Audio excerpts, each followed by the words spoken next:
नमस्कार दोस्तों, दिन भर की सभी बड़ी खबरें, मुख्य समाचार आप लोगों के लिए लेकर के आए हैं, जहां पर एक एक करके चलेंगे तमाम बेहद बड़ी खबरें। मुख्य समाचार आप तक आगे इसी वीडियो के माध्यम से पहुंचाएंगे, इसलिए लगातार हमारे साथ आगे इसी वीडियो में बने रहिएगा। तो वहीं दोस्तों, खबरों की तरफ बढ़ने से पहले अगर आप लोग हमारे यूट्यूब चैनल पर नए हैं तो चैनल को भी सब्सक्राइब कीजिएगा, और अगर आप लोगों को आगे ये वीडियो पसंद आए तो एक प्यार वाला लाइक वीडियो को जरूर कीजिएगा और कमेंट बॉक्स में कमेंट कीजिएगा। जय हिंद, जय भारत। दरअसल दोस्तों, पहली बड़ी खबर आप लोगों को बताते चलें, 2024 का लोकसभा का चुनाव लड़ सकती हैं प्रियंका गांधी, कांग्रेस पार्टी ने कर दिया है इशारा। जी हां दोस्तों, क्या है पूरी खबर बताते चलें। कांग्रेस की महासचिव प्रियंका गांधी 2024 का अगला लोकसभा चुनाव लड़ सकती हैं। उनके पति रॉबर्ट वाड्रा ने इसके संकेत दिए हैं। रॉबर्ट वाड्रा ने कहा है कि प्रियंका गांधी के अंदर संसद में जाने के लिए सारी खूबियां हैं। उन्होंने कहा है कि मुझे लगता है कि प्रियंका गांधी संसद में होनी चाहिए।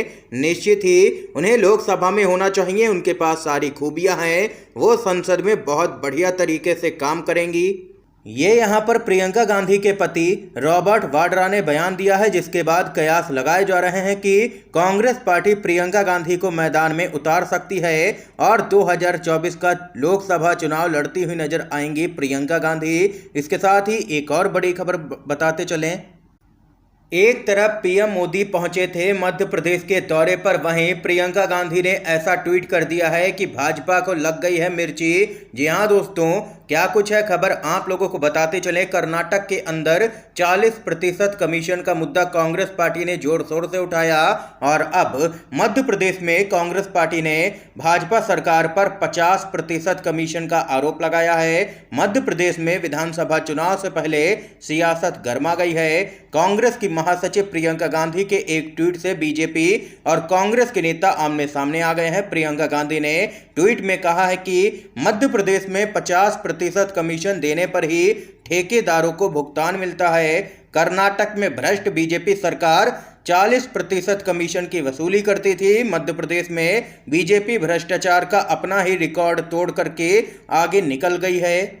और वहीं प्रियंका गांधी के इस ट्वीट पर बीजेपी अब यहां पर पूरी तरह से बैकफुट पर आ गई है, क्योंकि अब खुद मुख्यमंत्री को सामने आकर के इस पर सफाई देनी पड़ी है और इसे झूठा बताया है सीएम शिवराज ने। यानी कि कुल मिलाकर के अब मध्य प्रदेश में भी भाजपा सरकार घिरती हुई नजर आ रही है भ्रष्टाचार के मुद्दे पर, और कांग्रेस पार्टी अब हमलावर हो गई है और मोर्चा संभाला है एक बार फिर से प्रियंका गांधी ने। इसके साथ ही एक और बड़ी खबर की तरफ बढ़ते हैं। क्या राहुल गांधी को इंडिया गठबंधन की तरफ से होना चाहिए पीएम पद का उम्मीदवार? इसको लेकर के एक सर्वे किया गया है, जिसके आंकड़े काफ़ी चौंकाने वाले हैं। जी हाँ दोस्तों, आप लोगों को बताते चलें, जब से विपक्षी दलों ने अपने गठबंधन का नाम इंडिया रखा है, तब से बीजेपी के तमाम नेता यहां पर डरे और सहमे हुए नजर आ रहे हैं और लगातार इंडिया गठबंधन को लेकर के ऊट पटांग बयान जारी कर रहे हैं। लेकिन इन सब के बीच में एक सर्वे करवाया गया है कि क्या इंडिया गठबंधन यहां पर सीधे तौर पर पीएम मोदी को चुनौती दे सकता है, राहुल गांधी पीएम मोदी को चुनौती दे सकते हैं। इसको लेकर के एक सर्वे करवाया गया है, जिसमें यहां पर पूछा गया है कि अगर इंडिया गठबंधन राहुल गांधी को प्रधानमंत्री पद का उम्मीदवार बनाता है तो क्या पीएम मोदी को सीधी चुनौती दी जा सकती है, जिसके आंकड़े आप लोगों के सामने हैं, देख सकते हैं। यहाँ पर 75% लोगों का मानना है कि इंडिया गठबंधन को राहुल गांधी को ही प्रधानमंत्री पद का उम्मीदवार बनाना चाहिए, इससे भाजपा को करारी शिकस्त मिलेगी। और वहीं 25% लोगों ने ना में जवाब दिया है, यानी कि वे बीजेपी समर्थक। उनका कहना है कि राहुल गांधी पीएम मोदी को चुनौती नहीं दे सकते हैं, यानी कि ये सर्वे यहाँ पर काफ़ी चौंकाने वाला है। राहुल गांधी के पक्ष में ज़्यादा लोग खड़े हुए नजर आए। आप लोगों की क्या कुछ राय है? क्या इंडिया गठबंधन को राहुल गांधी को पीएम पद का उम्मीदवार बनाना चाहिए या नहीं? अपनी राय बता सकते हैं दोस्तों कमेंट बॉक्स में, हाँ या ना में। वीडियो अगर पसंद आ रहा हो तो लाइक कीजिएगा। अगली अपडेट बताते चलें। चुनाव आयुक्त की नियुक्ति में सीजीआई का रोल खत्म करने वाले बिल पर भड़की हैं ममता बनर्जी। कहा, माय लॉर्ड हमारे देश को बचा लो, खबर बताते चलें, केंद्र ने राज्यसभा में मुख्य निर्वाचन आयुक्त और चुनाव आयुक्तों के चयन से संबंधित एक बिल पेश किया था। इस बिल को लेकर के विपक्षी दलों ने केंद्र सरकार के खिलाफ मोर्चा खोल दिया है। अब पश्चिम बंगाल की मुख्यमंत्री ममता बनर्जी ने सरकार पर निशाना साधा। सीएम ममता बनर्जी ने इस बिल के विरोध में कहा है कि बीजेपी अराजकता के आगे झुक गई है। इस हफ्ते सीईसी की नियुक्ति के लिए 3 सदस्यीय पैनल में सीजीआई की भूमिका महत्वपूर्ण है। हम चुनाव आयुक्त के चयन में सीजीआई की जगह कैबिनेट मंत्री को लाने का कड़ा विरोध करते हैं। मुख्यमंत्री ने दावा किया है कि सीजीआई को नियुक्ति पैनल से बाहर करने की योजना बीजेपी की बेचैनी को दर्शाती है और जो बताती है कि उनके वोट हेरफेर को नुकसान हो सकता है। भारत को न्यायपालिका के प्रति इस घोर उपेक्षा पर सवाल उठाना चाहिए। हम भारत के लिए न्यायपालिका से अपील करते हैं, माय लॉर्ड हमारे देश को बचाइए, कहना है सीएम ममता बनर्जी का। दरअसल दोस्तों, इस बिल के जरिए केंद्र सरकार यहां पर चुनाव आयोग पर पूरा कंट्रोल चाहती है, जो कि यहां पर लोकतंत्र को कमजोर करने वाला एक कदम है केंद्र सरकार के द्वारा। आप लोगों की क्या कुछ राय है, खबर को लेकर के कमेंट बॉक्स में कमेंट करके जरूर बताइएगा। एक और अपडेट की तरफ बढ़ते हैं। दिल्ली सेवा बिल को राष्ट्रपति ने दी है मंजूरी। अब सुप्रीम कोर्ट में केजरीवाल देंगे इस कानून को चुनौती। जी हां दोस्तों, खबर बताते चलें, संसद के दोनों ही सदनों में पास होने के बाद राष्ट्रपति ने दिल्ली सर्विस बिल को अपनी मंजूरी दे दी है, यानी कि अब ये बिल कानून का रूप ले चुका है।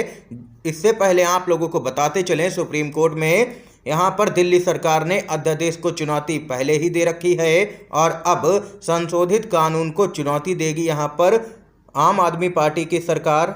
दरअसल दोस्तों, इस कानून के जरिए यहाँ पर केंद्र सरकार ने उपराज्यपाल को तमाम शक्तियाँ दी हैं, केजरीवाल को कमज़ोर किया है, यानी कि दिल्ली की सरकार को कमज़ोर किया है इस कानून के जरिए, जिस पर केजरीवाल ने कहा था कि ये विधेयक दिल्ली की चुनी हुई सरकार को काम ही नहीं करने देगा और अब एक बार पूरा मामला सुप्रीम कोर्ट में जाता हुआ फिर से नजर आएगा। इसके साथ ही एक और अपडेट की तरफ बढ़ते हैं। विपक्ष की आवाज दबाने के लिए बीजेपी रच रही है साजिश। कांग्रेस का मोदी सरकार पर बड़ा हमला। लोकसभा से निलंबित किए जाने के बाद सदन में कांग्रेस के नेता अधीर रंजन चौधरी ने अपने निलंबन को सत्तारूढ़ दल के द्वारा विपक्ष की आवाज को दबाने की जानबूझ करके की गई साजिश करार दिया है। इसके साथ ही उन्होंने कहा है कि जरूरत पड़ी तो वे इस मुद्दे को लेकर के सुप्रीम कोर्ट भी जाएंगे। इंडिया गठबंधन की आलोचना को लेकर के पीएम मोदी पर निशाना साधते हुए कांग्रेस के नेता अधीर रंजन चौधरी ने कहा है कि मोदी जी, इंडिया शब्द के विरोध में आखिर क्यों हैं आप? इंडिया और भारत में कोई अंतर नहीं है। ये यहाँ पर अधीर रंजन चौधरी ने घेरा है पीएम मोदी और केंद्र सरकार को। एक और अपडेट की तरफ बढ़ते हैं।